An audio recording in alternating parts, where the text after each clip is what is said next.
of a second-round playoff series last year, won by Vegas in 6 games. They split 8 regular season meetings. Starting goalies brought to you by Honda. Well, for the Colorado Avalanche, Darcy Kuemper, I don't think has touched the surface quite yet. He had a much better game against the Tampa Bay Lightning, a shootout victory where he had 29 saves in that victory. And Robin Lehner, I don't think he's been the problem for the Vegas Golden Knights. He's played or started every game so far. I think it's about them trying to find ways to score goals for the Vegas Golden Knights. We expect another sellout crowd here to watch this budding rivalry. 17,000 plus will be on hand. Big line out for each team to start the game. It'll be Nathan MacKinnon to take the face-off against William Karlsson. MacKinnon for the Avalanche, and he controlled the draw back to Bowen Byram on defense, and it's snapped in by Mikko Rantanen. Chopped up the boards by Alex Pietrangelo. He's a stalwart on defense for the Vegas Golden Knights.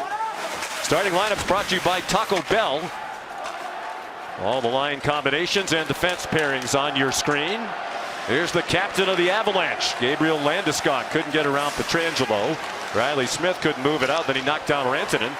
Landeskog left it for MacKinnon. Back of the line, the young Byram, former first-round pick. And it's blocked down the length of the ice by William Karlsson.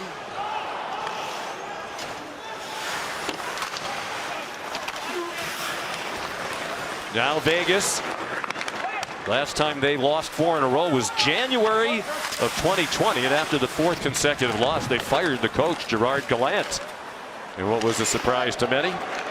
Jack Johnson, the veteran defenseman, dropped it back. Nazem Kadri fed the point, and not good wood on it from Eric Johnson.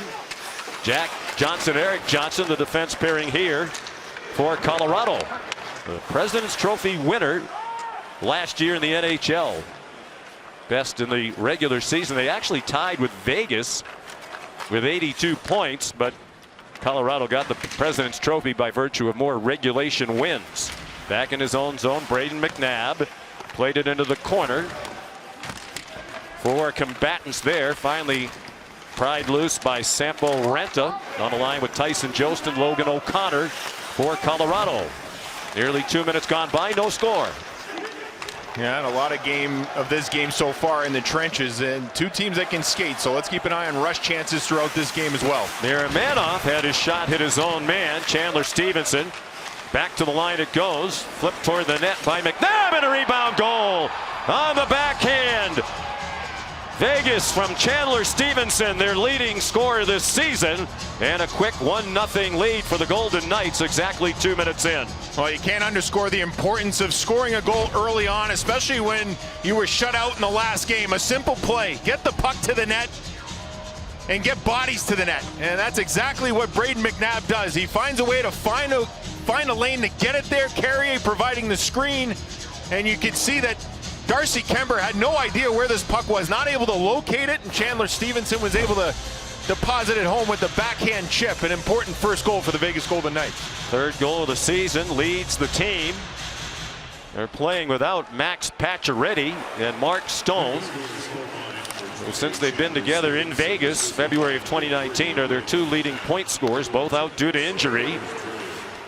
That was the first shot of the night for the Golden Knights, who were shut out at home Sunday by Ilya Sorokin of the New York Islanders, but they did generate 42 shots. Yeah, I thought they generated a lot of chances, Sean, in that hockey game. Plenty of opportunities to score. They just couldn't cash in. I mean, they are missing quite a bit of offense in their lineup, but as far as generating chances, they did it, and that's why scoring early on in this game is important for the confidence, especially for guys like Chandler Stevenson and some guys that play typically down the lineup. Stevenson, the goal from McNabb at 2 minutes of the first period. Stevenson ordinarily centers the line with Pacioretty and Stone. Hayden Krebs now fed it back to the point. McNabb tried to wrist it. It's blocked by Nathan MacKinnon. And then he turned it back over to William Karlsson. Behind the net they go, 2-on-2. Karlsson, another of the original Golden Knights, got it loose for Jonathan Marchessault. Then just banked down the ice. If it gets there, it's icing, and it is against Colorado. 16:42 to go first period. 1-0 for Vegas, coached by Pete DeBoer. And last season they were best in the NHL. When they scored first, it was almost always a win. 31-3-1. They've scored a lot first this season, but have won only once. Yeah, and I think defending a little bit better for the Vegas Golden Knights. That's been a problem. I think they've had trouble with the rush at times. And like we've said, they're missing a lot of key components, but the fact that they were able to lock it down fairly consistently last year and not so this year, that's something you got to keep an eye on. That's where you can build confidence when you start to shut teams down. Nick Wather right to the goal mouth. Yanni Dadonov couldn't handle it. Shot from the point right on, and a left pad save made by Kemper off the blast from Pietrangelo. Now Dadonov, good play behind the net to free up the puck for Waugh. Nick Waugh turned and fired. Here's Keegan Colasar behind the net. Pietrangelo up from the point. You'll see that a lot from Vegas. Shot right on from the point by Shea Theodore. Turned aside by Kemper. Theodore again down low. Tried to feed Colasar. Great pressure. Sustained offensive zone time here for the Vegas Golden Knights, who lead 1-0. Wristed over the net by Pietrangelo. Off the back glass, Bo Byram, just 20 years old. 4th pick in the draft 2 years ago. And content to dump it down again are the Avs to get another line change. That's what you want to do. You want to make the McKinnon line defend, and that's exactly what the Vegas Golden Knights did. They want to face off several shots on goal from the point and force that top line from the Colorado Avalanche to simply have to defend. And if you can do that consistently, you're going to find yourself on the right side of things. Nothing frustrates goal scorers more than when they have to defend. And you can see McKinnon right there having a conversation with his defense. And I think McKinnon last year was a guy that showed his frustration throughout that series. They found a way to, even though he had a big first game, they found a way to quiet him as the series went on. They were without Nathan McKinnon the first 2 games of the season due to COVID-19 protocols. They won here on opening night against Chicago, then lost the next game to St. Louis. Went on a 3-game road trip. Losses in Florida and Washington, as we mentioned. A rousing win in a shootout Saturday night against Tampa Bay. Krebs circling back into his own zone. 20-year-old first-round pick in 2019. Long pass didn't connect. Now back in his own zone. Jack Johnson, who had to make the team on a professional tryout, got invited to training camp without a contract. They played him in 5 of the 6 exhibition games, more than any other player on the Avs, and he earned a spot on the defense. Centering pass by Byram and a shot right on by Tyson Jost. And Robin Lehner equal to the task. And we're going to have a penalty coming up against the Vegas Golden Knights. It looks like a tripping call against Nick Hague.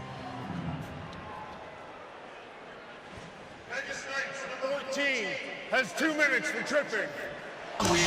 Tom Chmielewski, Dean Morton, the referees Justin Johnson and Ryan Gibbons are the linesmen tonight. And you get a look at that circle, that left circle, the stick of Nick Hague, initially around the waist of Jost, and then the feet takes him down, and Colorado gets their first power play of this hockey game. Just 2 for 20 on the power play this season. 30th in the league, the Avalanche. They expect much better with all the talent they can put out there. Centering pass by Landeskog, looking for a tip out in front from McKinnon that never came. Good save there by Lehner. And you think about the power play, you say 2 for 20, but a positive, Sean, is that McKinnon scored that last game against Tampa Bay. So look at it as the glass half full for McKinnon and the Avalanche. A good chance for McKinnon just a few moments ago. By contrast, last year through the first 5 games, Colorado had scored 10 power play goals. Have only 2 so far. Yeah, you got to keep in mind too, Landeskog was out 2 games of suspension, and McKinnon out with the 2 games because of COVID. So Andrei Burakovsky in the playoff side. 1:01 remaining on this power play for Colorado. The NHL's newest franchise. The Kraken on the board. Right place, right time. Release the Kraken!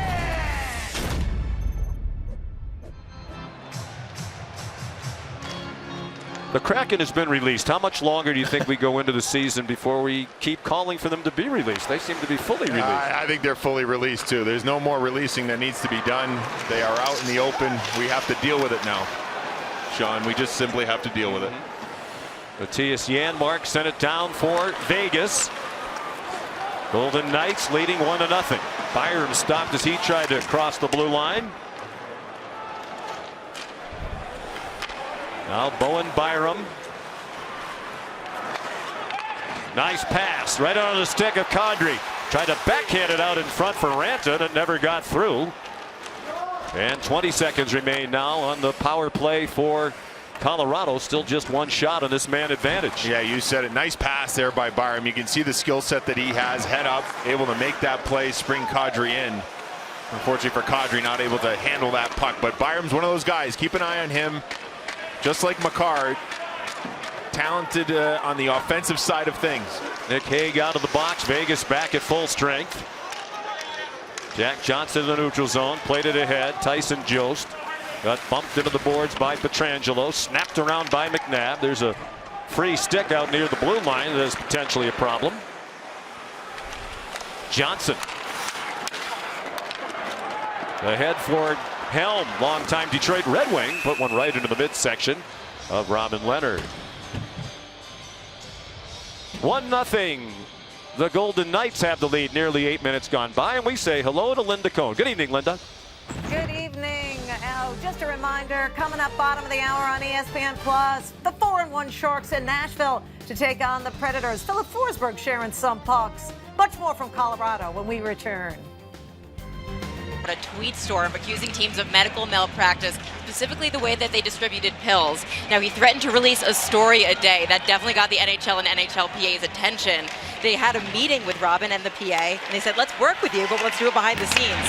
I talked to Robin, and he said that he realized that's the right way to get things done. He wanted to focus on the season. He's confident he can make change, but I've known Robin for a few years, and I'm telling you, he doesn't back down in things he believes in. He has conviction, and if they do not have change, expect for him to be very vocal again. All right, Emily, thank you. Enjoy your spacious abode down there. I didn't know phone booths were still a thing, but it looks like they have jammed you into one down there at ice level. Here's Nathan MacKinnon trying to go around Hague, and Leonard smothers the puck. There's a penalty there. Going to be a holding call against Vegas. It'll be Hague again. Second time he's gone to the box here in the first 8.5 minutes. Vegas number 14, minor penalty holding. And that's what happens when you've got speed. It puts defenders in a tough spot. And watch MacKinnon. Once he gets chugging through that neutral zone, it's going wide on Hague. It's that left arm of Hague. Watch the left arm. Hard to tell from that look, but Pete DeBoer obviously didn't agree with the call. Tough to tell on that view. But the first view, I thought I saw a loose hand come up and grab MacKinnon there, and another power play here for the Avalanche. Yeah, just one shot on the first one. Hague off for holding at 8:29. Centering pass, and Landeskog couldn't redirect it on net. Big guns out there with Makar up top all by himself. The enormously talented defenseman. Shot wide from the top of the circle by Rantanen. You can see the frustration in Rantanen. He knows he's got to hit the net on that shot. Once he misses, it goes down the ice.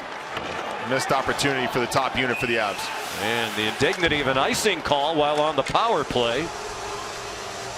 Well, we talk a lot about Nathan MacKinnon. His skill and his speed is what stands out. Let's take another look at it and see exactly how fast he gets rolling. It's up to 22, 24.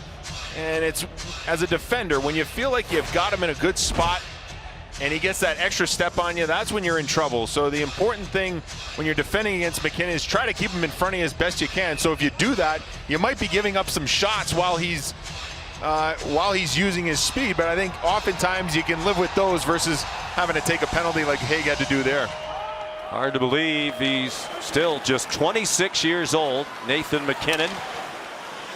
Only Connor McDavid and Leon Draisaitl scored more points in the NHL than McDavid since the start of 2017. Then four forwards on the power play, and Makar, the point man, is passed right there for the one-timer by Rantanen.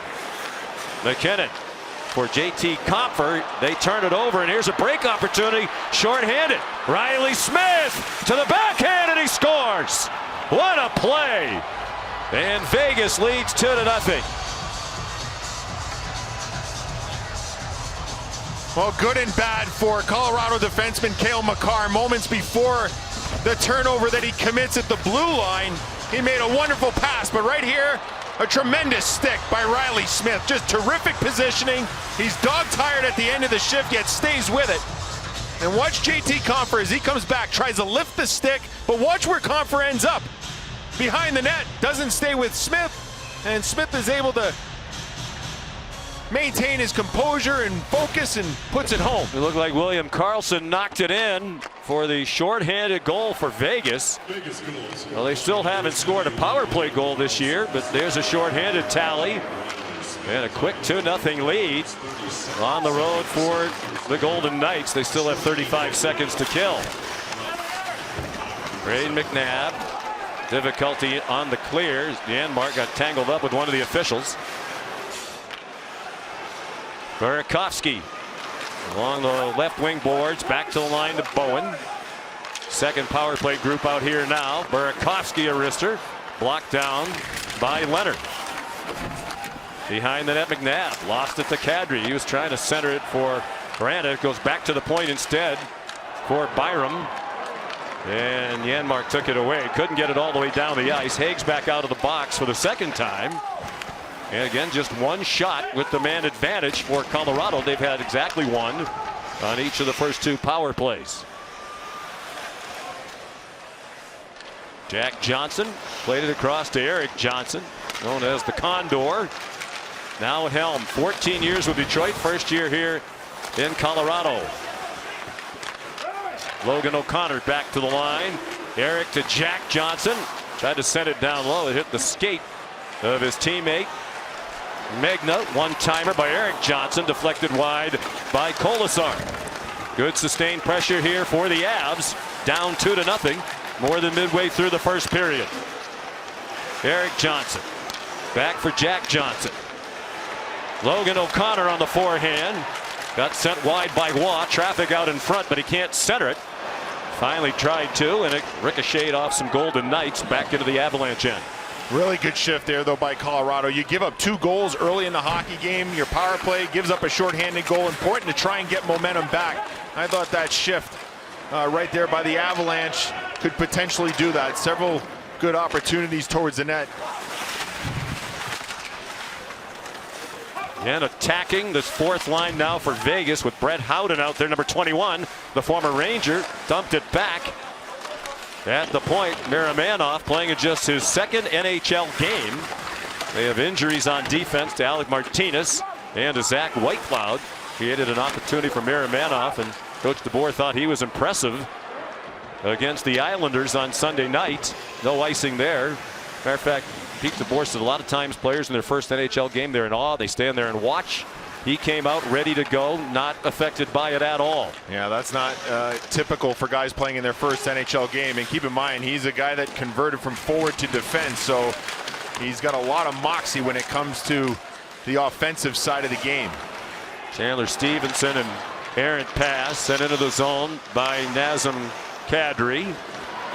7:17 to go first period, 2-0. Vegas has the lead, trying to end a 4-game losing streak. They've never lost 5 in a row. This is year 5 of their franchise. They've made the playoffs every year. And of course, the remarkable run to the Stanley Cup final in year 1. They came right out of the gate, winning 8 of their first 9 games. Offside the call. And Hague, who's already been in the box twice, tangling with Logan O'Connor. And the rest of those on the ice. Sans the goaltenders join the fray, but not much there. Well, we talked about Vegas needing to show some urgency, and they certainly have showed it here early on in this first period. The shorthanded goal by William Karlsson, a terrific work by Riley Smith, and a good start for the Vegas Golden Knights.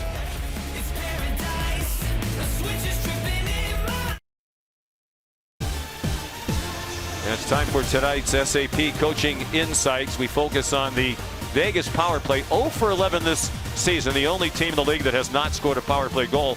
And that drought goes back a long way.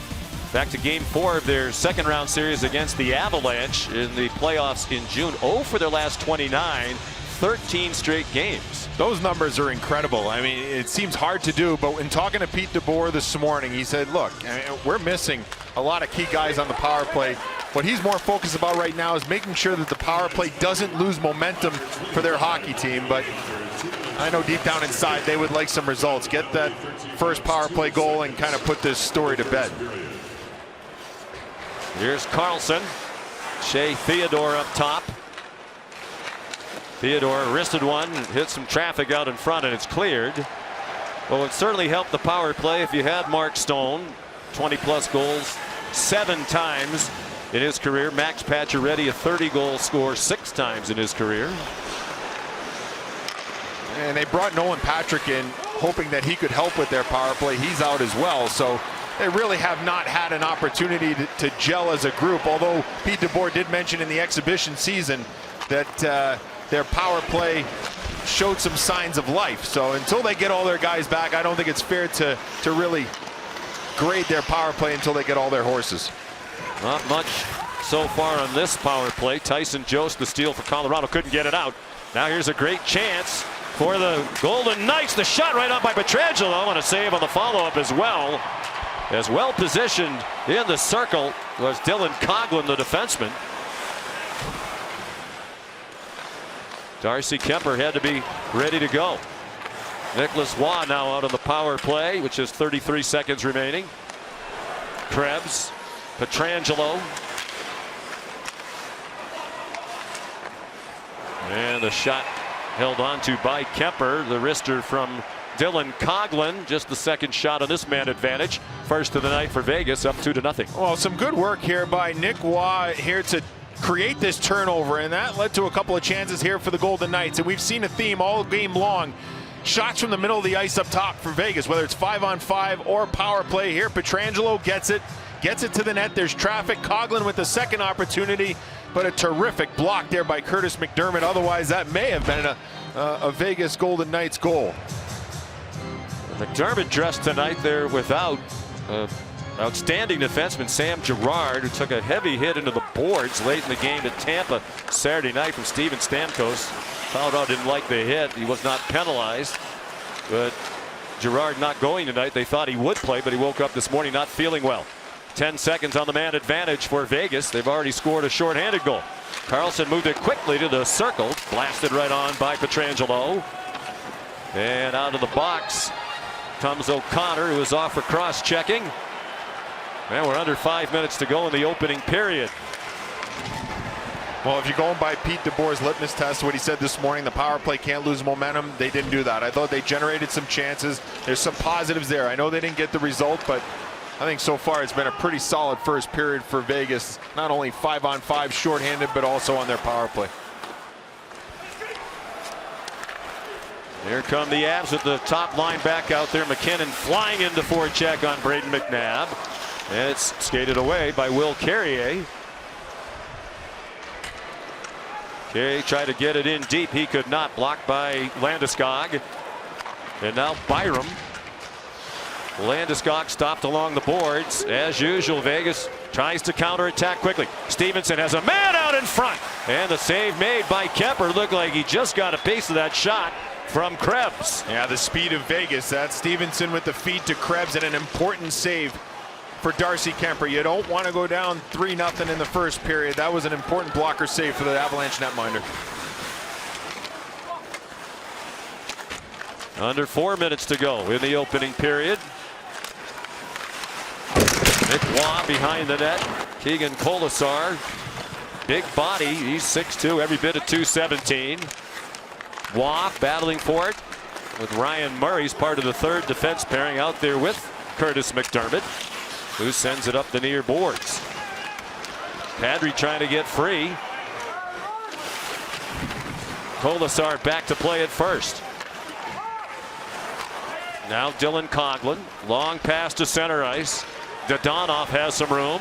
Dadonov tried to go around Eric Johnson, who poked it into the corner. Dadonov got it back. Centers wanted a shot right on. Great save by Kemper, and he stops the follow as well from Janmark. Good patience there by Evgeny Dadonov. He got that puck. It was essentially a 2-on-3, but protected it long enough until a play opened up. I believe Kemper had to come up with another big save here in this period. Dadonov's had a lot of shots through the first 5 games. 27 shots attempted without a goal, 4th most by any player in the league who has not scored. He scored 13 for Ottawa last year. And the faceoff will come back in the Vegas end with 2:36 to go. The chances are 8-3 in favor of the Golden Knights. And here's a chance for Krebs. I think that goes off the shaft of the stick of Kemper, and then this shot a few moments ago by Janmark off the feed by Dadonov. So even though Kemper's given up a couple of early goals here in this first period, he's come up with a couple of big saves as well. Clean win on the draw. The wrister from Makar is deflected out of the rink. That'll take us to a break with 2.5 to go. Opening period. Vegas trying to snap a 4-game losing streak. Get a neat. Simplified their game, and if you think about it, it's about getting pucks to the point, getting bodies to the net, and getting shots there, and trying to create some havoc. And it eventually led to the first goal for Chandler Stevenson of the hockey game. And it's not something that really pops at you as something really sexy, but it's effective. And when you're trying to score goals and you're trying to simplify your game, that's exactly what you have to do. I think Vegas has done a nice job here in this first period. Stevenson, the first goal, his 3rd of the year to lead the team from McNabb at even strength at 2 minutes. And then Carlson, his 2nd of the year from Riley Smith, shorthanded at 9:37. Teams at even strength, 2 minutes to go, first period. Landeskog jammed the front of the net. Created some room for McKinnon, but he couldn't handle the pass. Back at the line, Byram snaps one right on net. And another good save by Robin Leonard. Follow the NHL on social media for behind-the-scenes coverage of the biggest moments, original content with your favorite players, and highlights from the best plays in hockey. I would say this: the NHL does a fantastic job with social media and with websites that help us prepare for games. Really appreciate all the fine work that the folks do in New York and Toronto and elsewhere, all the teams. If you want information about the National Hockey League, it's all over the place. Long shot, wristed over the net by Burakovsky. Back in the line, Ryan Murray.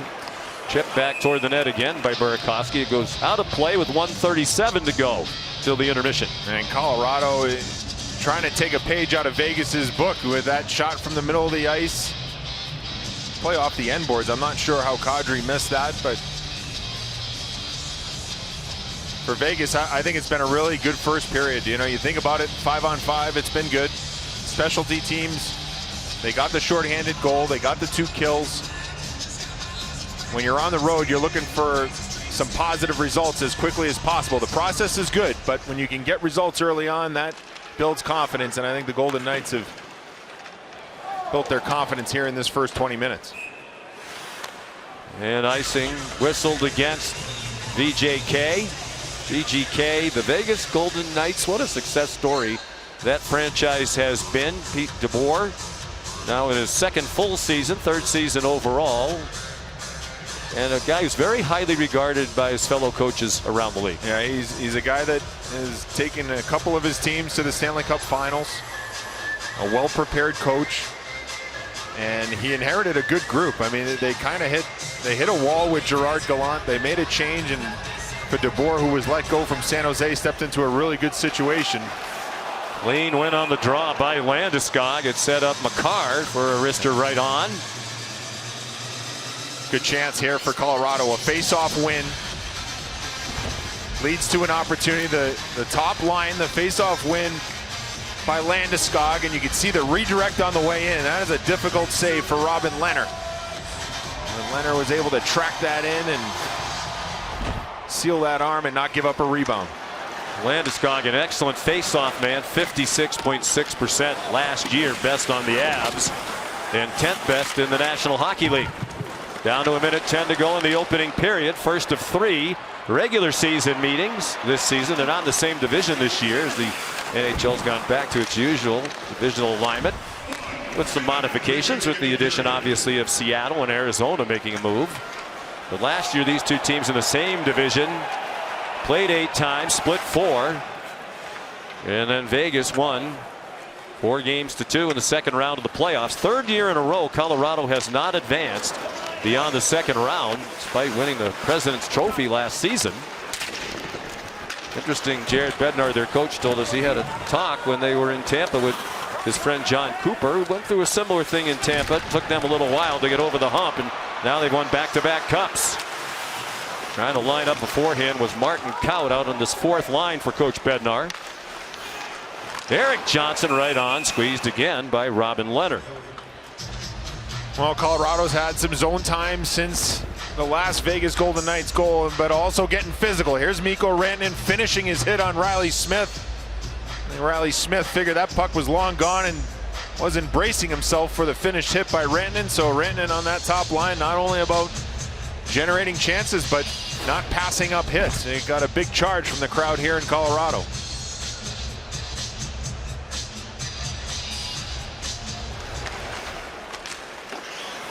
Off the draw, Nick Hague. And that'll be icing. Now it's taken down at the last moment. We're in the final seconds of the period. And that'll take us to the intermission. Fast moving period, very few whistles. The shot's 11-10 in favor of Vegas, and the score 2-0. Now let's send you to the studio. Once again, here's Booch. They were at the end of a shift as well, so terrific start for Smith and Stevenson, and the Golden Knights had a positive first period. And the top line out for each side as the second period begins. Alex Pietrangelo sent it up the boards and out. Gabriel Landeskog forced to send it back to Cale Makar out of the University of Massachusetts. Swept by Carlson ahead to the line. They couldn't establish possession in the zone. Pietrangelo out with Nick Hague on defense to start the period for the Golden Knights. And that's an icing call against Vegas. Here's Emily Kaplan. Yeah, it was already getting a little testy here in the first period. Curtis McDermott to my left is someone that definitely is getting under the Golden Knights' skin. I would watch that. I also saw Gabriel Landeskog get in some smack talk at the end of the first, and I don't know who said it on my right, but there was some pretty good smack talk. He said, "Hey, bud, get out of the second round, why don't ya?" Ooh, wow. A jab at Colorado, which has not advanced past the second round in the last 3 years. Eliminated by these Golden Knights in the second round in 6 games. After they won 7-1 in the first game. That series turned dramatically. Burakovsky sends it into the right wing corner for Colorado. Burakovsky on a line with Nazem Kadri and JT Compher. Compher, guy singled out by Coach Bednar this morning for someone who's played pretty well through the first 5 games. They think he can provide more secondary scoring behind that first line, and they're offside as they cross the blue line.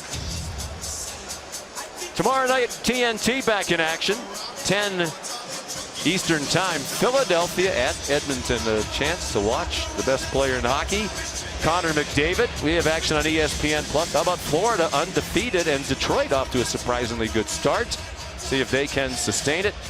Devils and Ducks, Buffalo and San Jose. Speaking of teams off to good starts, San Jose. Yeah, I don't think anybody had that one in their predictions. At least I didn't.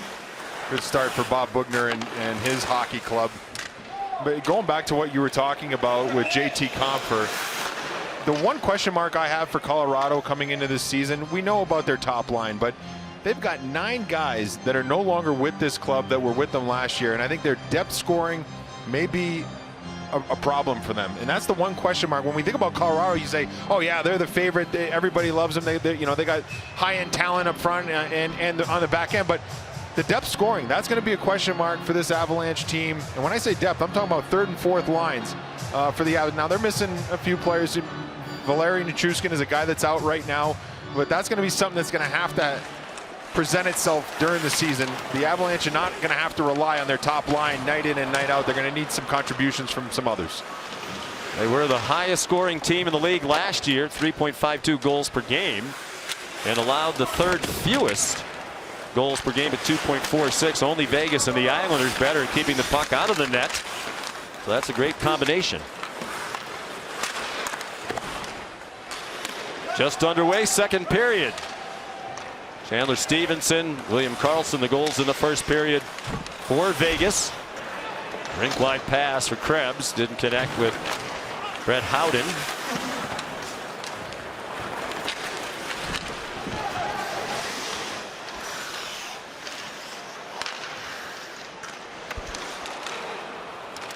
Now in the neutral zone, Howden sends it in, and it's a line change for Vegas. Knocked down at the line by Howden. He stayed out there, and it's cleared away.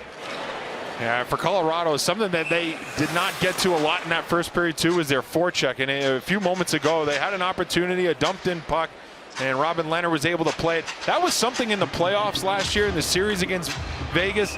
I thought their dumps didn't work for them, and Vegas was able to get out cleanly, and it really, I thought, stifled their offense, and that was a problem. And on top of it, they had some other issues as well. I thought the pressure from Vegas, pressuring guys like Sam Girard, etc. But their forecheck last year in that series didn't work. Let's see if they can find a way to get to it here tonight and try to break down the defense of Vegas. Neither team's had a shot on goal in this second period. More than 2.5 minutes gone by. And the play offside. They'll bring it out into the neutral zone.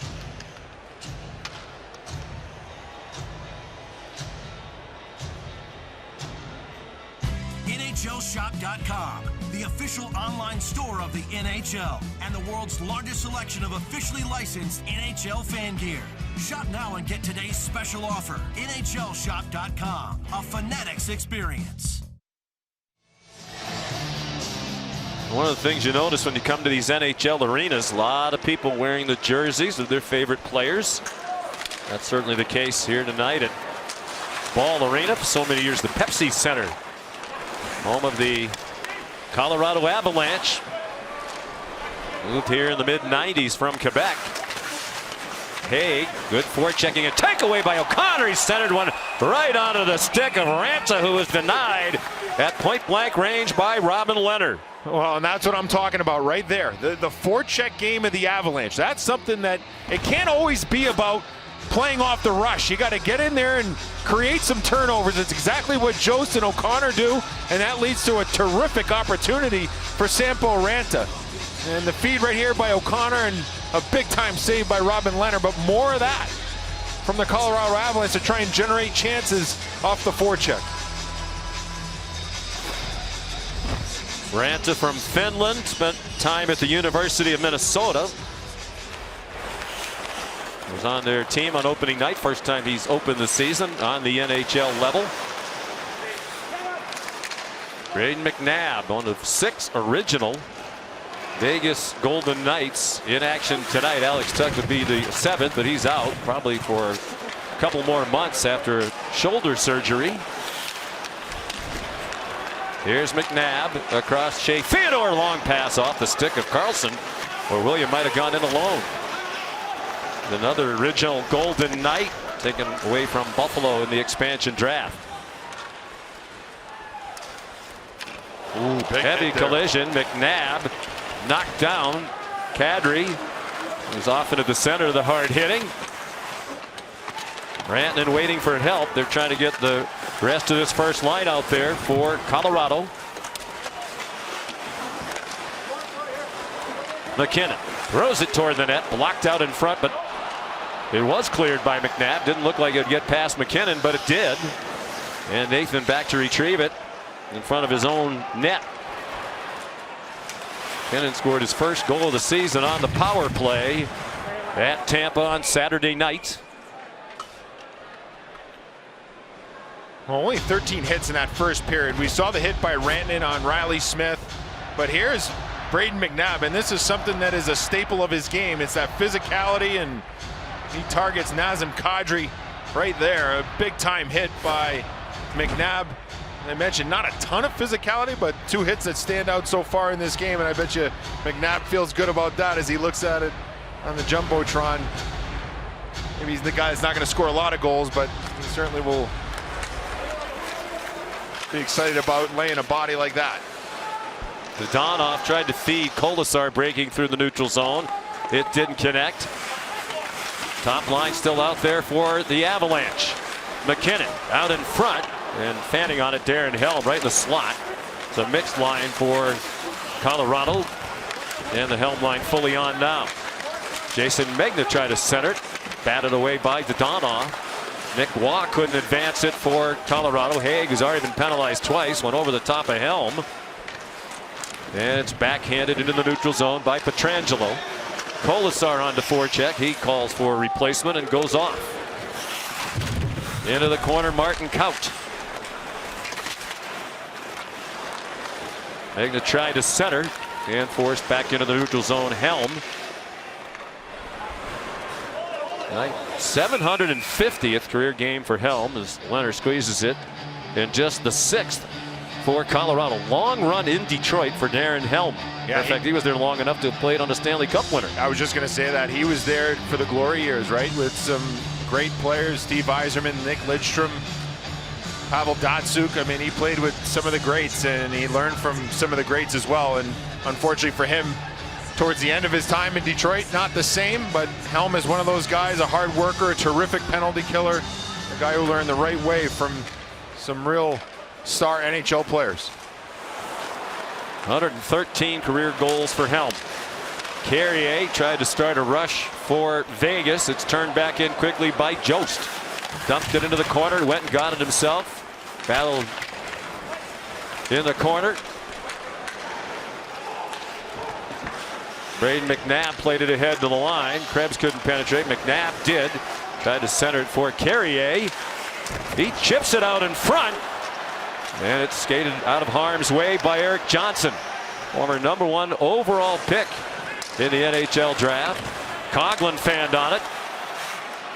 O'Connor kept it alive, and now Chandler Stevenson for Vegas. 13:45 left second period. Still 2-0 Golden Knights. Both goals in the first period. Bouncing puck steered aside by Kemper. Just one shot for either team. It was by Colorado in this period. Vegas does not have a shot. That's unusual.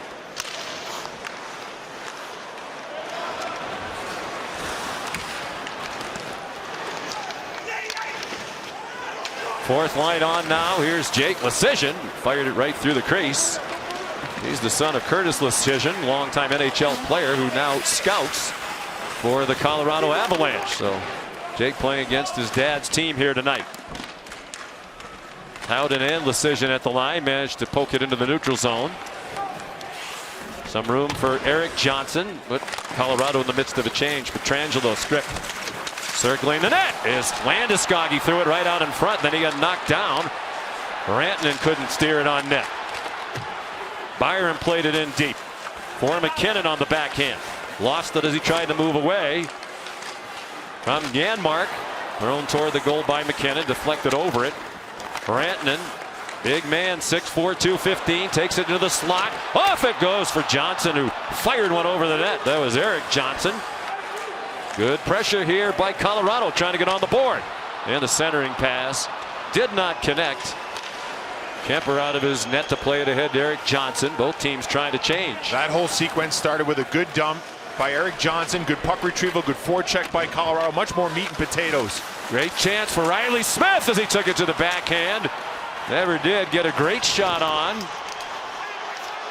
Kept in by Carlson. The hitting picking up here as we're nearly midway through the game. McNabb hoping for a tip. Got one from Marchessault, and now it's smothered by Darcy Kemper. And the crowd is lively. It has been all night. They like the fact that the physicality has picked up and the Avs have had a few good chances. ESPN Hockey Night presented by Expedia is brought to you by Progressive Insurance. Save when you bundle auto, home, or motorcycle insurance. Visit progressive.com. And by Verizon, 5G built right. Chrissy, can you cut this, please? Oh my God. How about Stevie? Good job, baby. There we go. Again, yes. Yeah! So that's what you say when you get hit hard. Oh my God. How about last year when these two teams played in Lake Tahoe and Pietrangelo said uh-oh when McKinnon was coming down the ice? Yeah, I was wondering what the skaters say. I was a goalie, so never really heard what they were saying as the play was going on. Theodore flipped it in. It was deflected over the net. Not much way of chances for Vegas here in the second period. Leading 2-0. Stevenson the first goal just 2 minutes in. And the NHL has changed the scoring on the second goal. Originally we thought it was Riley Smith. Looked at the rebound. Looked like it was actually William Karlsson in a follow-up. But they've given it back to Riley Smith, his first of the year. Shorthanded and unassisted at 9:37 of the first period. And Darcy Kemper squeezes the puck.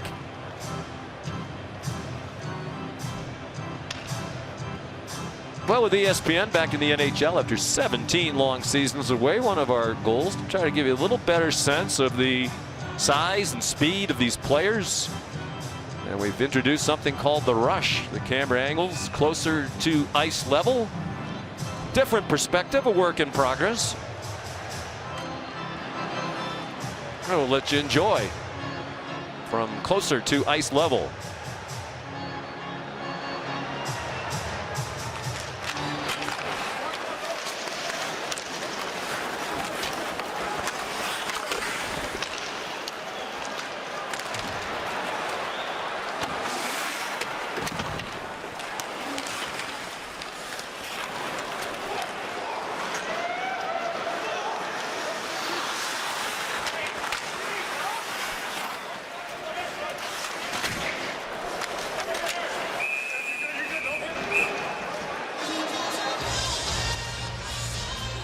You can see from that angle from behind the net, Sean, the importance of forwards getting in shooting lanes. The minute that puck gets to the point, and just about every team in the NHL preaches that stuff. I mean, it's about making sure that you can try to discourage a shot, and that's exactly what happened. Nick Hague was trying to find a way to make sure that he doesn't hit Burakovsky, and when he does that, that shot goes wide. But I thought the angle from behind the net gives you a good perspective of what the goaltender sees and how important getting in those shooting lanes is.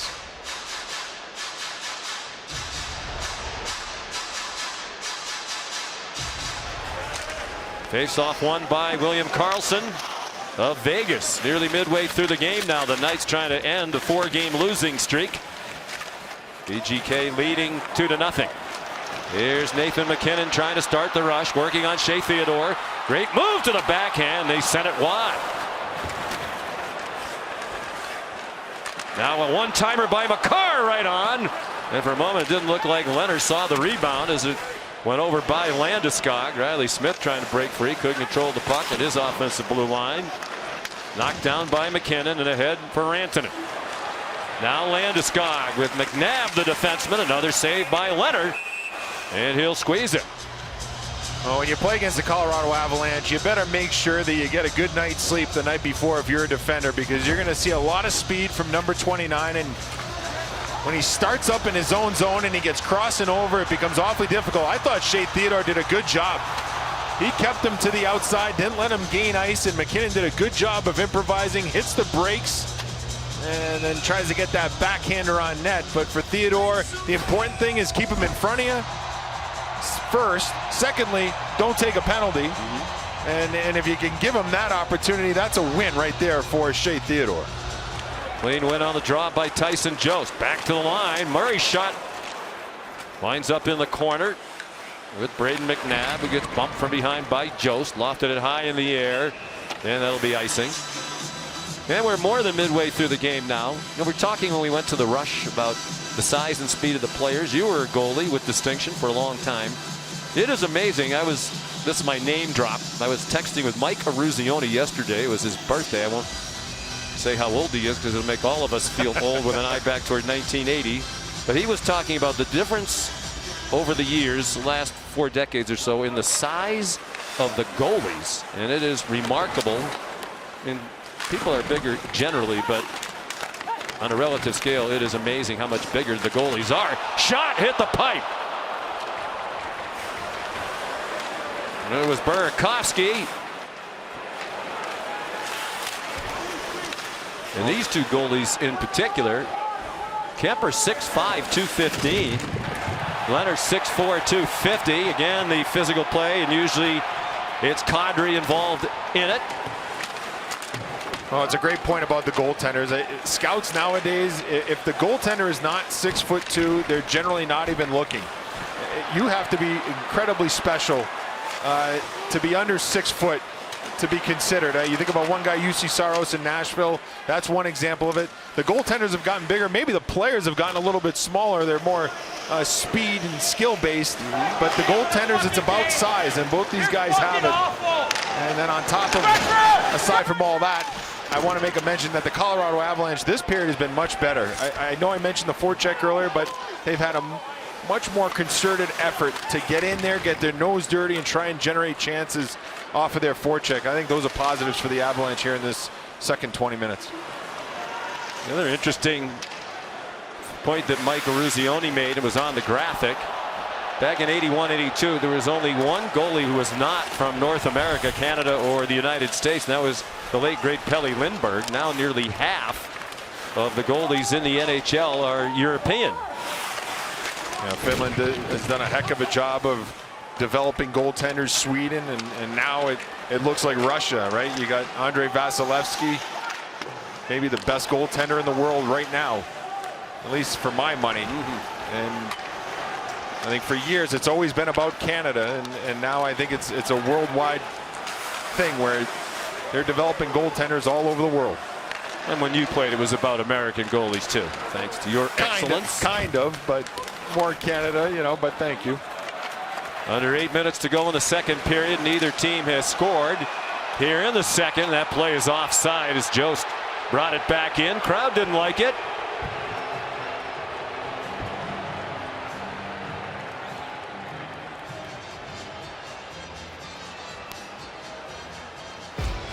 Well, great chance for Colorado moments ago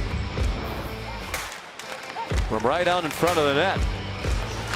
Burakovsky rifled one off the crossbar. They're still scoreless. And getting a body on some of the Vegas defenders to try and generate offense. This is hard work.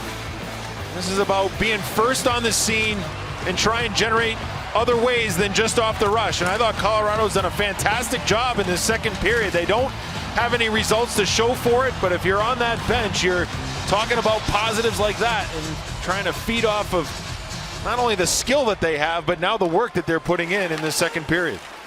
Chances are 4-1 in favor of the Avs here in the second period, which has 7.5 minutes remaining. Sean McDonough, Brian Boucher, and Emily Kaplan inside Ball Arena. Johnson to Johnson, and Jack Johnson couldn't control it at the far point. William Carrier bounced into the boards by Eric Johnson. Carrier continued on. Got it to Peyton Krebs. Into the corner now for Chandler Stevenson. A one-timer by Pietrangelo. Blocked down by Kemper.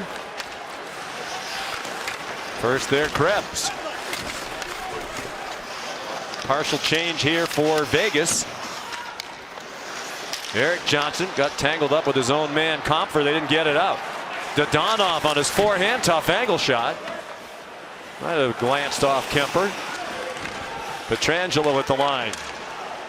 Couldn't keep it in. They'll have to retreat simultaneously. McNabb waited. Now Keegan Colasar. Off for Dodonov and back for the line for McNabb. He doesn't have a fellow defenseman out there. Now Theodore's on. Burakovsky. Sloppy clear attempt kept in by Theodore. Centering pass, nobody there for Vegas, but McNabb at the line, and a glove save made by Kemper. Well, good job by Vegas here. After the TV timeout, they get a little bit of a breather, and now they get to work, and they start to get their forecheck going, and this is the last opportunity through a screen. That's a difficult save. If you look at number 10, Waugh gets right into the eye set of Kemper as it's going through, and I think that Colasar even got a stick on that one. You can see Kemper shows Colasar the glove as he was able to snag that one.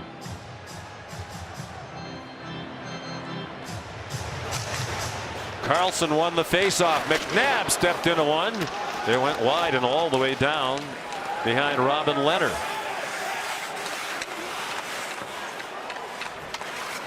The defenseman, Shea Theodore, veteran. He was plus 28 for plus minus last year. That was 5th best in the National Hockey League. Up the glass and out. Deflected out. And we'll step aside with 5:40 to go in the second period here in Denver. Still 2-0 Vegas. Especially now that the Golden Knights defensemen are to my right. They're very chatty, especially Alex Pietrangelo with a young partner, Nicholas Hogg, who's getting coached after every shift. And the message from the coaching staff as they struggle to generate offense here is work on your breakouts, try to generate your offense that way. Well, I mean, you think about it, the forecheck's been an issue, I think, for Colorado in this period. I think the Vegas defense have been under duress, and they haven't been able to maybe break out as cleanly as they would have liked. So, yeah, I think the message is get to pucks as quickly as possible and see if you can get out of your zone a little cleaner. McKinnon got it back behind the net for Landeskog. Got his stick free from Pietrangelo. Up high, McKinnon. Mate Rantanen near the net, wound up in the corner. Pietrangelo lost his stick. Penalty coming here. And it's a holding the stick call. Yeah, Mikko Rantanen is going to be the guilty party.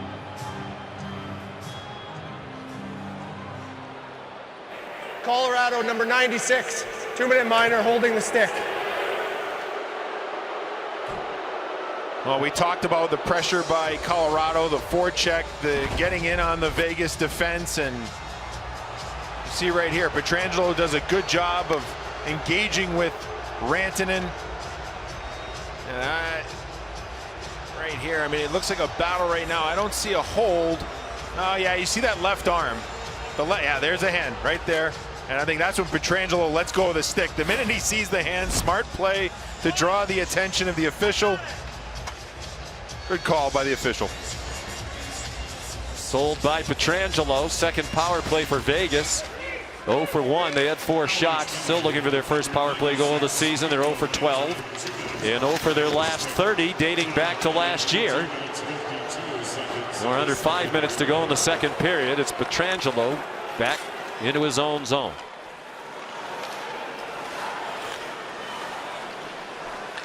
Dadonov. Now to Nick Waugh. Dadonov again. Cross ice it came to Coghlan, who has it back from Pietrangelo. Dylan Coghlan centered it. Dadonov was not looking to turn toward the net between the circles. Krebs, one-timer Pietrangelo. He's ready for another one if Krebs gives it to him. Instead, the 20-year-old threw it toward the net. It was deflected wide. Coghlan for Waugh. They change places. Coghlan back to the line to Pietrangelo. He has 4 shots on net tonight, leading all players. And we're down to 55 seconds left with the man advantage for Vegas. They scored a shorthanded goal tonight, their first of the year. They do not have a power play goal this year. They haven't had more than 3 power play chances in any game this season. That's part of the problem. Only the Boston Bruins have had less power play time than Vegas to this point of the season. Theodore, a wrister into the midsection, rebound loose for a moment. Riley Smith was poking at it. He has it off the boards. Back for Marchessault. Smith steps into the circle. His shot blocked. Well done by Murray. Smith again. Stevenson fed the point. Marchessault through the traffic. Was not on net. Riley Smith with 10 seconds on the power play. 3:15 in the period. Stevenson tried to send it cross ice. It was deflected by Megna. And Colorado back at full strength. Stevenson managed to keep it in at the end of the power play. Hand off to Marchessault. Out in front for Smith. He was tied up. And the Avs look to counterattack. Rantanen didn't get much on it as he tried to flip it into the corner. Colorado blocked 3 shots while shorthanded there. And Eric Johnson circles back now. Room for Landeskog. He had it poked away by Theodore. McKinnon now got it back in for Comfort. Comper nearly ran into his own man, got knocked off the puck by that near collision. Kolasar. Janmark tried to throw it in front. It got sent away. And it was McKinnon who sent it away. Now he joins the rush and put a shot right on. Rebound there for a moment off the pads of Leonard. Good job there by McKinnon. 2-on-2, not much going. It's the end of a shift. Get it to the net and try and play for a rebound. The rebound was there, but yeah, I was not able to convert. Some room along the near boards for JT Compher. Former standout at the University of Michigan. He got played off the puck by Nick Hague. And now Krebs. The head for Carrier. Trying to turn on Murray.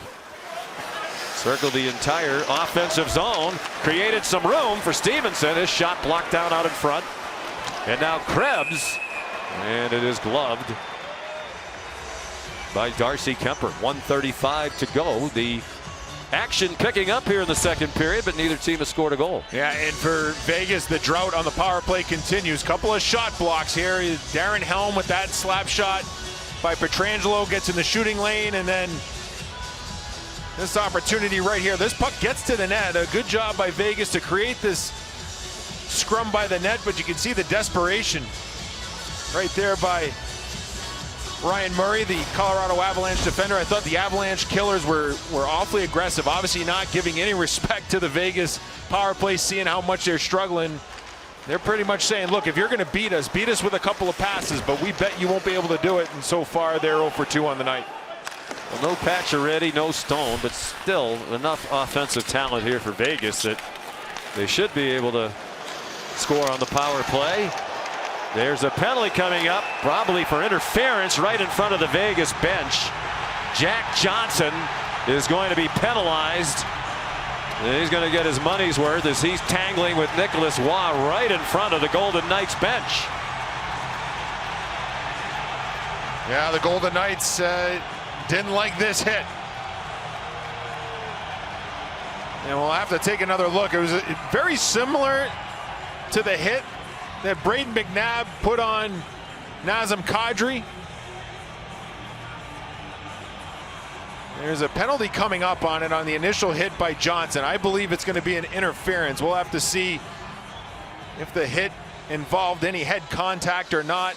At first glance, I didn't think so. See Kolasar. The puck is not near Kolasar, and that's the issue. See, Kolasar is looking for it off the wall, and Johnson's betting that he's going to get the puck. But even if he didn't get the puck, he was going to make sure that he got a body on Kolasar there.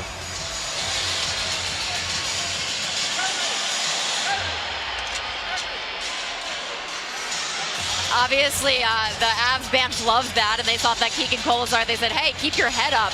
Meanwhile, when Eric Johnson came over here, he got a lot of attaboys as he went off, and he's now in the locker room, so we'll see what happens if he returns. Well, the physicality has picked up, hasn't it? In this period, there's been several big hits, and we even talked about it when we went to break. I mean, there's a lot more juice in this period, and part of that has to do with the physicality that we've seen. The current play is going to be under review because we're assessing a 5-minute time penalty to number 3 for Colorado. The remaining penalties will be announced after.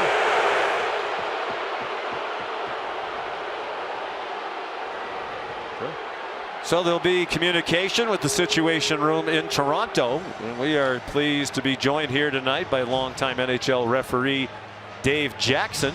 We'll try to sort this out for us. First of all, Dave, great to see you and welcome to our ESPN family. And could you give us an idea of what you think's going on here? For sure. The referee reacted immediately. Johnson stepped up, went to make the hit, but then realized that, well, he's not going to get to the guy in time. The puck's by him, so take the man. I don't think it was malicious, but he caught him, you know, his head's down, not looking, so he appeared to be injured. They're probably looking at it. They call a 5-minute major, and if they don't see any head contact, they'll probably reduce it to a 2. So that's what they're looking for. They're looking for whether or not there's head contact made. Correct. They called the 5-minute major based on the fact the guy goes down, it's near his head. We're not doctors, so you err on the side of the player's injured, and it was up in the head area. Give us a sense what these conversations are like, if you can. Obviously, there are a number of people back in Toronto participating, but what's the process?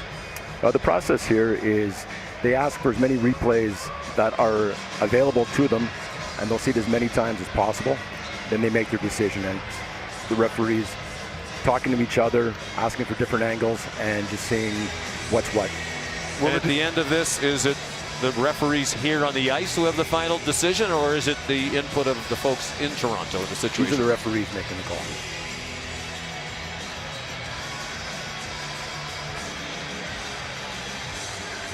Well, the NHL has been terrific in granting us access. That is a live look inside the Situation Room. I think they have enough monitors to try to sort it out. There's another look at it from right by the bench. You know, Kolesar is looking back, and he is, you know, the head's down a little bit, but I don't know how you look at it, Dave. I think the original, the referee reacts, it's definitely interference. So the referee puts his arm up for the initial penalty, interference, then realizes that there's potential injury on the play, potential head contact. So instead of interference, you go to the more severe 5-minute major for contact with the head, which is subject to review. If there is no definitive contact to the head, then they'll probably come away with a 2-minute minor for interference. And is it the same thing as we see in football? If there's some question after all the replays, the call on the ice stands, the original call? Correct, the call on the ice stands, and they don't have the option of wiping anything out. They can either leave it 5 or go back to 2. So that's the decision, and obviously it's not very clear cut because the conversation is taking a while and the crowd is starting to boo. Saw Jack Johnson go to the dressing room. There is just 1 minute and 15 seconds left in the period. It did also look like Kolesar was a little shaken up on the play. Now on this play here, you also have the fact there's a potential instigator, distance traveled, brought on by the Vegas player. Oh, here we go with the announcement. Following penalties will be assessed. Number 10 for the Knights. He's got 2 minutes for instigating, 5 minutes for fighting, and a 10-minute misconduct.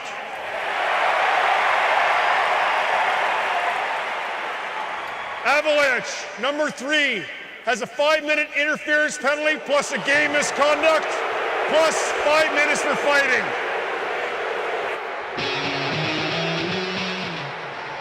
So does that determine that there was head contact made because it's a 5-minute major? Not necessarily. You can call a 5-minute major for interference if there's injury on the play. In that case, the player was definitely shooken up. He was potentially injured, so a 5-minute major is a very defendable call there. How do you ascertain if he's really hurt or if he is trying to sell that he's hurt to get the ruling that you just delineated? Well, I mean, as I said earlier, we're not doctors, but when you see a player hit that hard, and you can tell. And if you saw the referee, one referee was associated with the fight, the other referee skated with the player as he got himself up. You get a pretty good sense of the player's dazed or not just by looking at him. So the captain, Gabriel Landeskog, talking to Dean Morton, one of the referees, about this decision. I think what I didn't like about that hit was the puck was really not anywhere near Keegan Kolesar, and I thought Jack Johnson had made his mind up even before the puck was released by the Vegas defender to get it up to Kolesar. That's the part where, you know, I think Johnson has to do a better job not to target Kolesar in that situation. Right, I think Johnson just made a gamble there. Said, I hope he gets the puck because I'm committed to this hit whether he gets it or not. And he gambled wrong. Yeah. Well, Jared Bednar doesn't like the explanation. So Waugh of Vegas, 2 for instigating, 5 for fighting, 10-minute misconduct. And Jack Johnson, the 5-minute interference penalty, 5 for fighting and a game misconduct. All of it at 18:48 of this, the second period. So they play 4 aside. And then when the 2 minutes come down here for Vegas on the minor to Waugh, they'll have the man advantage. Unless we have other penalties that affect the on-ice strength. So it opens up some ice, and there are great skaters and scorers on each side who could take advantage, including this man, Rantanen, 30 goals a year ago. Behind the net, diving play by Theodore. He couldn't control the puck. Pass too high for McKinnon. McKinnon, bottom of the circle, off from Makar with some traffic, and they score! It got through Leonard. Good things happen when you put it on net. Makar did. And the Avs are on the board with 36.6 to go in the second. Well, Sean, considering all of the personnel that's out for Vegas, 4-on-4 to me favors the Colorado Avalanche. And they were able to establish some zone time. And eventually, Makar gets this puck through, and I don't think Leonard locates this enough. I think there's a screen by Rantanen as he goes through. And that's why Leonard was not able to pick this puck up, and it squirts through the 5-hole. There was contact between McKinnon and Carlson. I wondered if there may be an interference call. They let it go, and eventually Colorado gets their first goal of the game. And the first of the season by the enormously talented defenseman, just 22 years old. Cale Makar was the runner-up for the Norris Trophy. Adam Fox of the Rangers is the best defenseman in the NHL last season. Many believe Makar a big favorite to win it this season. Had a slow start this year. He missed the entire preseason with an undisclosed injury, which entailed a procedure, is the word they have used, but no one has really explained what that procedure was all about. Jonathan Marchessault, though, in the final seconds of the period, sent it across the top of the crease. That's going to take us to the second intermission.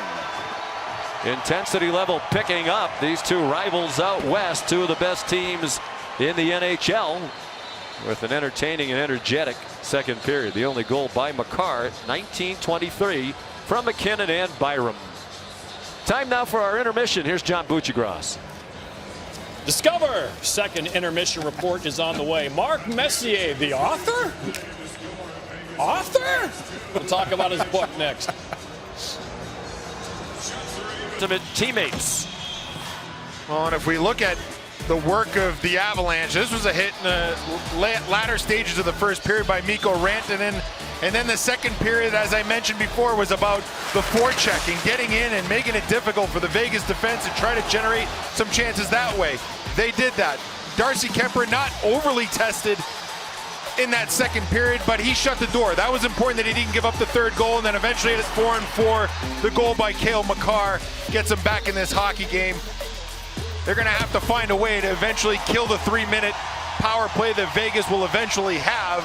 And keep in mind that power play will go on forever, even if they do score, because it is part of a major. So it's still some good work done by Colorado in period two. Still a little bit more work for them here in this third.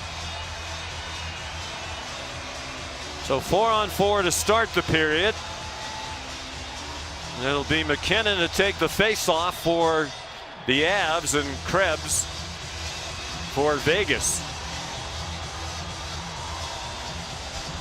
Some question over at the penalty timekeeper area before we can start this third period.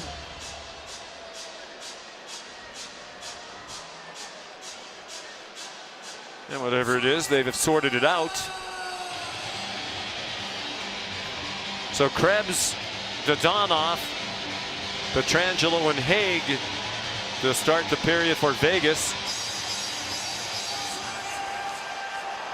McKinnon on the face-off out there with Rantanen, Bowen, and Makar. Two very young defensemen for Colorado. Makar is 22 and Bowen 20, both uber talented. Vegas minor comes down in 28 seconds, and then 3 minutes with the man advantage. They try to get their first power play goal of the season and pad this 2-1 lead. The opening seconds of period three. With some speed, Makar and Kadri trailing, and they have to send it back into the neutral zone. Ryan Murray up to the line, and it's redirected in by Tyson Jost. To start this third period, Vegas without Keegan Colasar and Matthias Janmark on the bench. So a shortened bench for the Vegas Golden Knights. We'll keep an eye on that. Power play now for 3 minutes for Vegas. Jonathan Marchessault. Marchessault sent it across ice. William Karlsson now. Around again for Marchessault. This line's been together virtually throughout the history of the Vegas Golden Knights. Chandler Stevenson sent it rink wide. Theodore hoping for a one-timer. The pass was behind him. Stevenson backed it off the boards. Theodore had to retrieve and turned it over, and it's shot down the ice by Nazem Kadri. 2:20 to go with the man advantage for Vegas. 0 for 13 on the power play this season. Still the only team in the league without a power play goal. And 0 for their last 31, dating back to the playoffs last year. Theodore's pass got deflected. Karlsson, Marchessault established the zone. Karlsson in deeper. Bounced by Byram.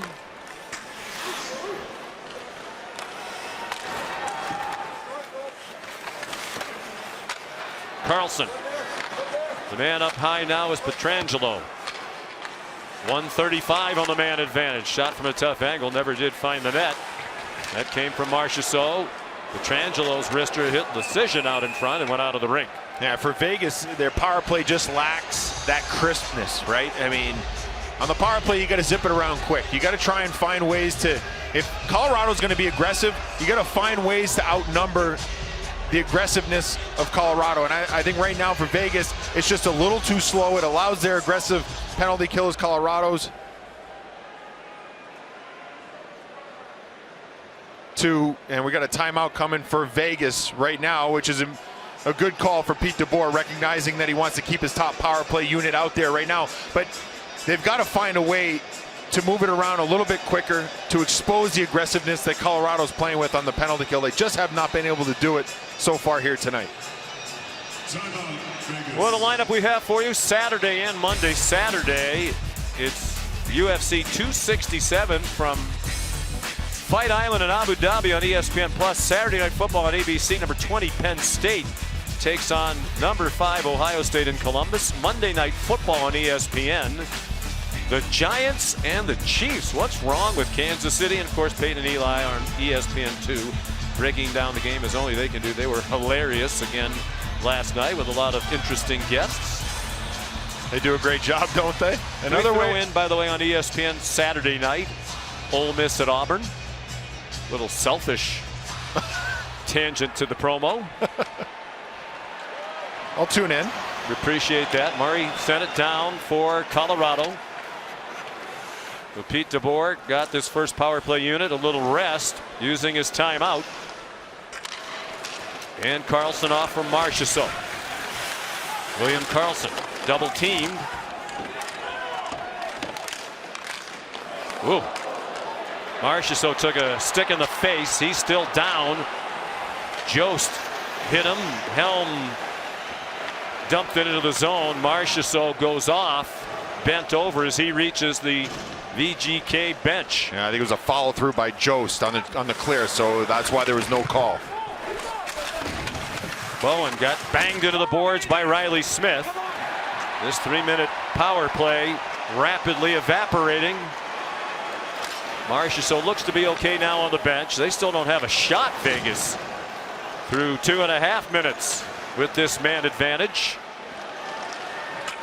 Keegan Colasar across the line. Dylan Coghlan into the corner, pestered by Makar, ran into one of the officials as well. Back it comes awkwardly to Theodore, nearly turned it over to JT Compher. And the Vegas power play continues anemic. Chance to get one here though. Colasar stopped at point blank range. Looked like he might feed it across for Dylan Coghlan. Out of the box comes Kaut. And Colorado has killed off that 3-minute shorthand situation. And now a stoppage in play. Only one shot in those 3 minutes. The man up for Vegas. Oh, let's take a look at Marchessault and the follow through by Jost that catches Marchessault in the mouth. No call because it is a follow through and a clearing attempt. And then this opportunity, good to see Keegan Colasar back for Vegas. Wasn't out there to start the period, but yeah, you're right. He was looking for a pass to the back door. Good defensive play there by Ryan Murray. When you get to that situation, maybe it's about trying to find that short side high over the glove Colasar looking to be unselfish, and that play got broken up. Haig banks it out for Vegas, protecting a 2-1 lead as they try to end a 4-game losing streak. They're 1-4. Only winless Chicago and Arizona with 1 point apiece have fewer points than Vegas's 2 entering tonight. The NHL has 4 teams at 5-0 or better. Here's a chance as they storm the net. McCarr never could find somebody out in front. Sends it to the point now. McKinnon had it stopped. Nice play by Carlson to force the Avs to retreat. Florida, Carolina, St. Louis, Edmonton, all 5-0 or better. There's one undefeated team in each of the 4 divisions. The more you watch Florida, the more you have to be impressed. They are for real. They've got it all. And Sam Bennett off to a great start this year. Puck out of the rink. Well, it's the first time in NHL history 4 teams at 5-0 or better. Florida with the 6 wins. St. Louis, Carolina, and Edmonton. The winless teams are Arizona and Chicago, but some pleasant surprises. Buffalo, Detroit, San Jose, among others.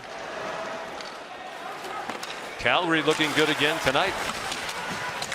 Yeah, winning on back-to-back nights. Rangers last night and the Devils tonight. Darryl Sutter's got that team clicking right now. Their Manoff put one right on. The Russian, for a long time in his hockey playing career, was a forward. When he came over to Canada to play junior hockey in Quebec, they turned him into a defenseman. He's a skilled defenseman offensively now in his 2nd game in the NHL. Stevenson got away from Eric Johnson. They're without Jack Johnson. The rest of this game are the Avs, a game misconduct, so they're playing with 5 defensemen and playing without one of their best defensemen, Sam Girard, tonight. He was shaken up in their win at Tampa over the weekend. 2-1 Vegas, 6 minutes played, 3rd period. Jost got it out, but it's taken back by Coghlan on defense with Theodore. Up at the line, Leschyshyn shot it in. Just the 4th NHL game for Jake Leschyshyn, the 22-year-old. And Kemper has it off the stick of Dylan Coghlan. 13:42 to go, 2-1. Vegas leading here in Denver. ESPN Hockey Night presented by Expedia. Teams in the NHL. 2 weeks from tonight, you and I will be together on Plus for Florida at New Jersey. Yeah, is that kind of a selfish tangent? That wasn't on the promo. They would have put the video on there if they wanted it, but yeah. People can plan ahead. 2 weeks, everybody's busy. Get it on your calendar. Here's some room now for Tyson Jost. One-on-one on Haig. Got a shot on, and the right leg flashed out by Leonard. Yeah, good individual effort there by Tyson Jost to create that opportunity. Kemper steered it away from the oncoming Riley Smith. Marsh is so into forecheck, so he's all right after taking that stick up high. That Jost shot was the first of the period for the Avs, and they're offside with 12:59 to go. Oh yeah, and it was a good one. Good individual effort by Jost here. He's coming down the strong side. He's able to get to the middle of the ice on Nick Haig, and even though he doesn't get a lot on this shot, it's the fact that he's moving. As a goaltender, you want to make sure you remain patient, don't overplay or overcommit. Leonard was able to stay with it and kick it out with the right pad. But a good opportunity there for Tyson Jost. One of those guys that Jared Bednar mentioned that they're going to need a little bit more out of, right? The depth scoring.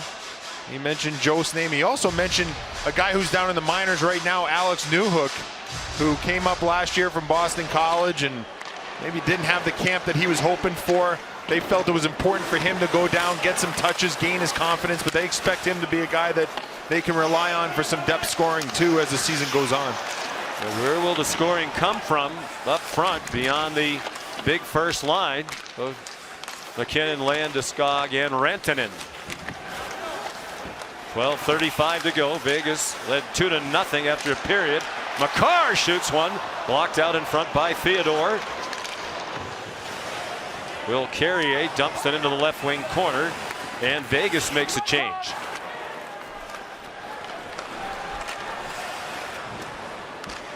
Rink wide pass for Kadri, got hit hard and knocked down by Miramanoff. Dodonov played it forward for Kolasar, working on Ryan Murray. Quick pass back for Kolasar, but Murray got in the way. Then Kolasar poked it free for a moment. Decision tried to throw it in deeper. Decision back to the point. Miramanoff content to send it in behind the net. Big Kolasar. Boy, he's a factor with his strength. Kadri, rink wide pass. Rister turned aside. Great opportunity. It was Burakovsky. Not many chances here for Colorado, down by a goal in the third period. They were shorthanded for a while. Here's one. Byram, a great move. His shot blocked down out in front. Here's Byram again. Had it blocked by Decision, who's been out there for a while. Decision's been on for 1 minute and 10 seconds. Dodonov moved it down, not all the way down. Quick counter here by Colorado, trying to catch them in a change. Leonard knocked it down as Byram flipped it toward the net, and Carlson will skate it away for VGK. William Carlson stripped of the puck in the neutral zone. Shot from the corner by Logan O'Connor, deflected out of the rink.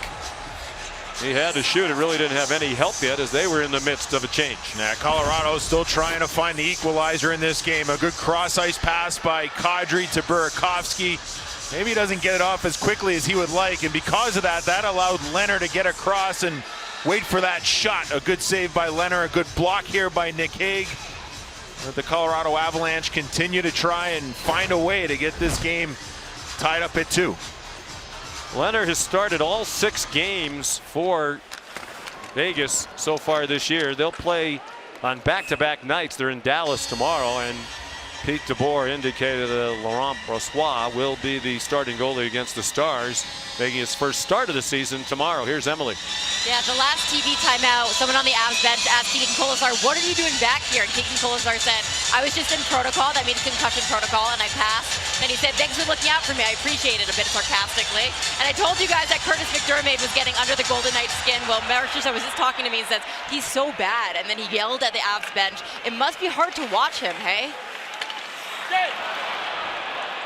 Turnover by the Avs. Carrier one-hands one on net. Stopped by Kemper. Top line out there for Colorado. Rantanen will be on the Finnish Olympic team. He's already been named. It'll be his first Olympic appearance when they go to Beijing in February. Byram got it in, but not deep. And Pietrangelo circles back. Alex won a Stanley Cup with the St. Louis Blues, scored the game winner in Game 7 at the TD Garden against the Boston Bruins.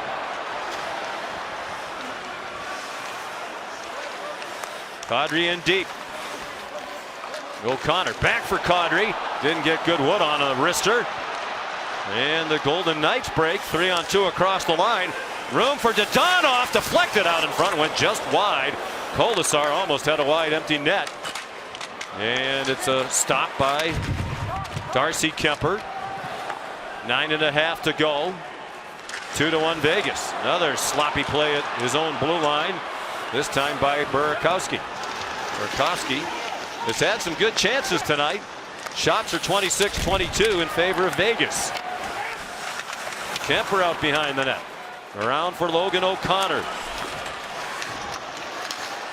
O'Connor missed most of last season due to injury. Joe sent it in deep. Megna was knocked down by Coughlin, who took the puck away and fed Hague.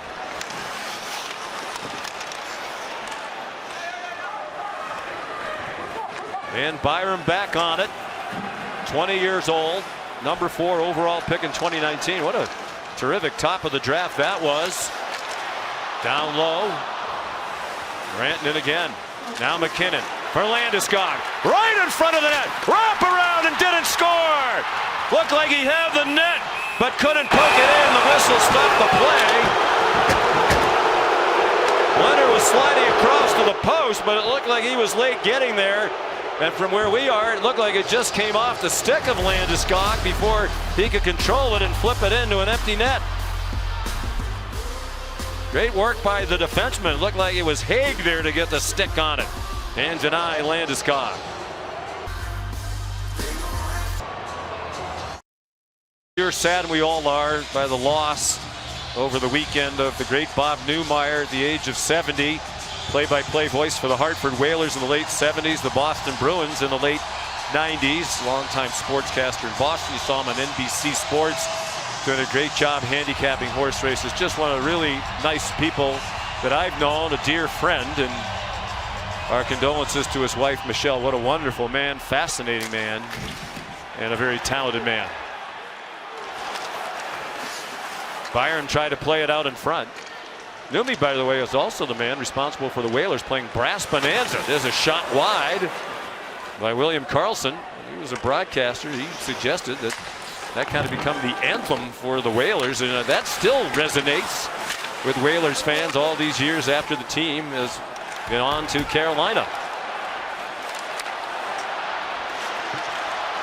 Here's McKinnon, wristed one wide. We're under 8 minutes to go. Colorado trying to get the equalizer. Backhanded down low by Eric Johnson. They're playing with only 5 defensemen. Jack Johnson out after game misconduct. More ice time here for Ryan Murray. He's played 15 minutes tonight. Eric Johnson's played 21.5 minutes. Bad pass by Comfort. Break opportunity here. Keegan Kolesar put it right on, knocked down by Darcy Kemper. Kolesar again, knocked toward the boards by Byram. Centering attempt by Decision was blocked. Byram plucked it out. We talked about that draft. Jack Hughes, Capo Caco, and Kirby Dock, the 3 players taken ahead of Byram. Bo Byram, emerging star. Still considered a rookie, so a chance for the Calder Trophy for the talented young defenseman for Colorado. Here's Carrier with some speed, trying to turn on Jost, who rode him all the way into the near corner. Chandler Stevenson taken off the puck by Makar, who seems to be faring better in recent games as he missed the entire exhibition season. He was -5 in their loss at Washington on the last road trip. Yeah, I think a lot of guys had a tough night in Washington that night. He was one of them, but when you don't have a preseason, it's very difficult to step into you know, regular season games where it's full lineups, and at least in the preseason you get some games where you're facing some minor leaguers. But a star-studded cast in Washington, and I think Makar's looked a lot more comfortable here in the last couple of games. 6 minutes to go. Vegas still leading 2-1. Goals have been hard to come by in the previous 4 games, all losses. The Golden Knights had scored a total of 6 goals combined after they got 4 in their opening win against the Seattle Kraken. Room for Byram, out in front for McKinnon, who couldn't redirect it. Makar missed the short side, and they're starting to put some pressure on Leonard. Desperation sinking in. Makar's one-timer goes out of the rink. It was deflected, and the face-off will be to the right of Robin Leonard. Petrangelo deflected it out of the rink. Well, Colorado continues to pressure. Here you see the play of Byram, not able to connect with McKinnon, and the score remains 2-1 Vegas.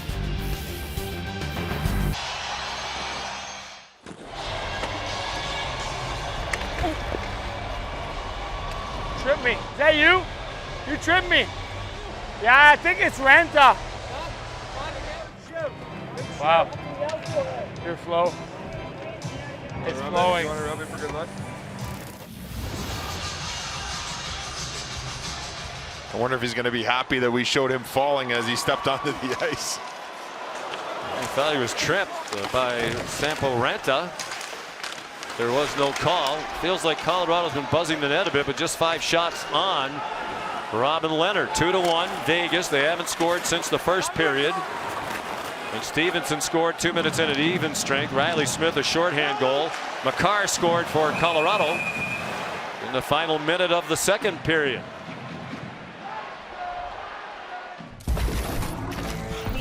NHL's newest franchise. The Kraken on the board. Score! Right place, right time. Release the Kraken!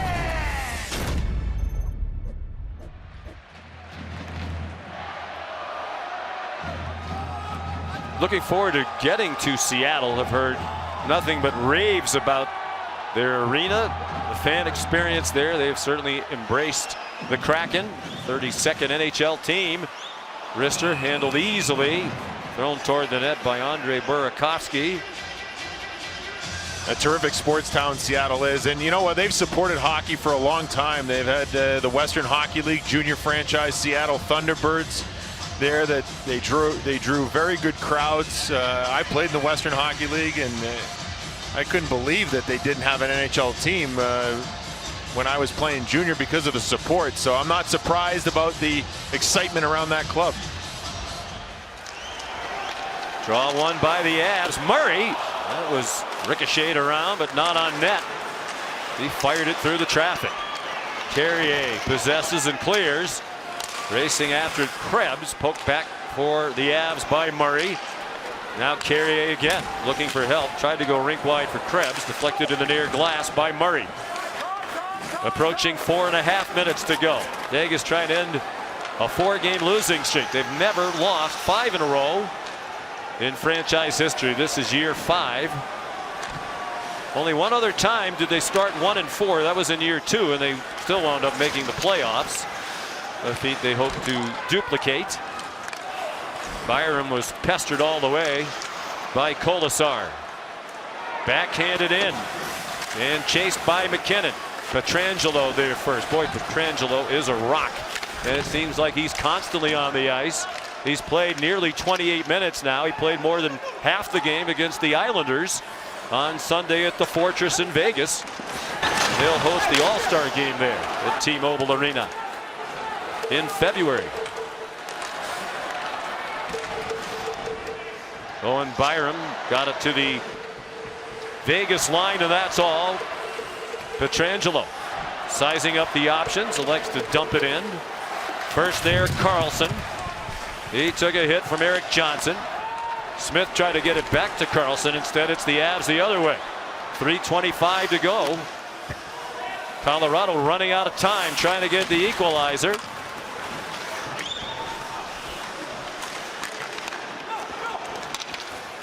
Riley Smith content to softly send it in. And I think Vegas has done a really good job, Sean, here in this third period. They really have not allowed any second chance opportunities. They've done a good job of doing a good job in front of their net, and they've kept the Avalanche in front of them. I think that's the most important thing.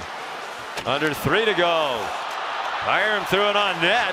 Leonard couldn't glove it, and then he kind of rolled around as the puck was free. Braden McNabb. Nick Hague out to the line, but not out. Sent out now by Carrier. Important game for both teams, but particularly for Vegas at 1-4 with a very tough stretch coming up. At Dallas tomorrow, a home game against Anaheim, and then 4 more on the road. Toronto, Ottawa, Montreal, and Detroit. Aaron Helm, that'll be icing. And it's waved off. Now a centering pass. Dadonov got blasted as he sent it out of the zone. Megna hit him. And we'll keep our eye on Kemper as we're down to 2 minutes to go in the third period. And Colorado down by a goal. Crowd trying to spur him on. Rantanen. Shot by Landeskog is blocked. The net is empty. Kemper's out for the extra attacker. 1:45 remaining. Kadri deflected dangerously by Marchessault. Snapped in by Landeskog and stopped behind the net by Leonard. Up the glass, not out. Stopped near the line by Landeskog. In behind the net. Comfer up front. He's the extra man on. He's the fourth forward with their top line. 1:23 to go. The net empty. Landeskog back of the line for Makar. Landeskog again. Kadri moves it off for McKinnon. Stepping in. It got deflected over the net. 1:10 to go. 1-goal lead for Vegas. Hanging on. Great pressure for the Avs. Back of the line it goes. Here's McKinnon. Short side attempt. Blocked by Theodore. Looked like he deflected it. Knights will change up. The big line's going to stay out there for Colorado. Quick counter back into the zone. Sent in deep by McKinnon. Landeskog trying to win the battle in the corner.